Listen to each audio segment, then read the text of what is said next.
Jamen altså, jeg tror på Gud, og jeg tror på, at vores menneskeliv ikke er en tilfældighed.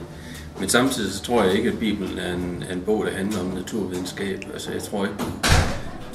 Jeg har ikke nogen grund til at tro, at det er sket sådan, som det står i Bibelen, når videnskaben siger noget andet. Som jeg ser det, så den skabelsesberetning, der er i Bibelen, den handler ikke om, hvordan livet er opstået. Den handler om, hvorfor. Og det er sådan, jeg vælger at se på det, altså som at det her det er en forklaring på, at vi ikke er tilbage en tilfældighed, men det er ikke en beskrivelse af, hvordan, men hvorfor.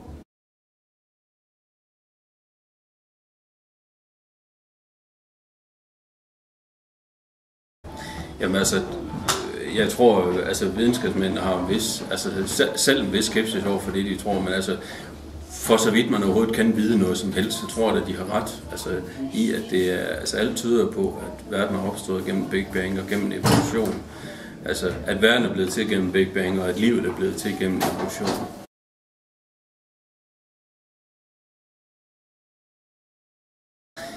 Altså, hvis Gud ellers eksisterer, som jeg tror, så tror jeg, at vi får svaret sådan på den anden side, når vi møder Gud. Men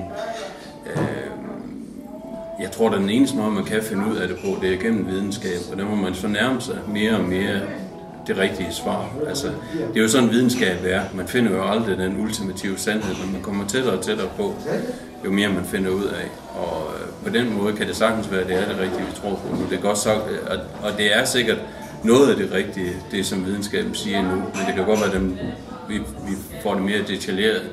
Man forsker stadig meget i at kigge ud i rummet og prøve at se spor efter Big Bang og sådan noget, og hvordan og hvorledes det lige er startet. Så man kan godt blive klogere, man kan godt få mere at vide, men jeg tror sådan set, at jeg tror ikke, det er helt forkert, det videnskab siger nu.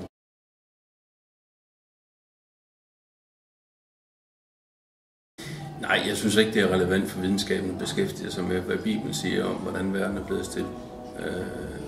Det Bibelen handler om, det er noget helt andet. Jeg vil ikke beskæftige mig med det, hvis jeg var fysiker.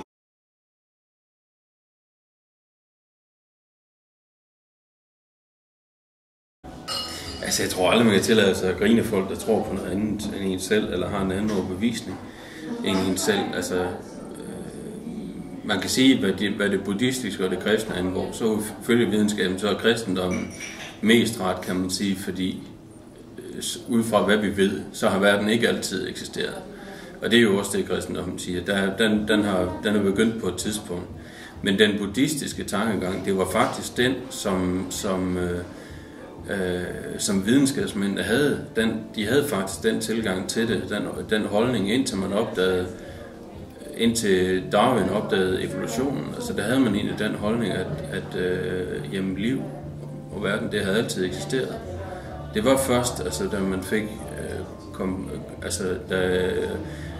Big Bang-teorien har jo været en teori i rigtig mange år, men efterhånden så har man så fundet ud af, at den faktisk er en rigtig teori. Altså teorien holder i forhold til virkeligheden, i forhold til det, vi kan måle. Men i den vestlige verden, der havde vi faktisk meget den samme, altså videnskabeligt set havde vi faktisk den samme holdning som buddhisterne med, at verden altid har været til.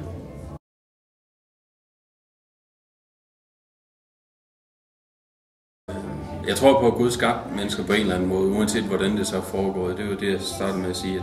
Min egen forestilling er, altså hvis Gud først og fremmest er kærlighed, så kan vores liv, hele livet, altså det liv, der er på jorden, jo kan jo have været en eller anden,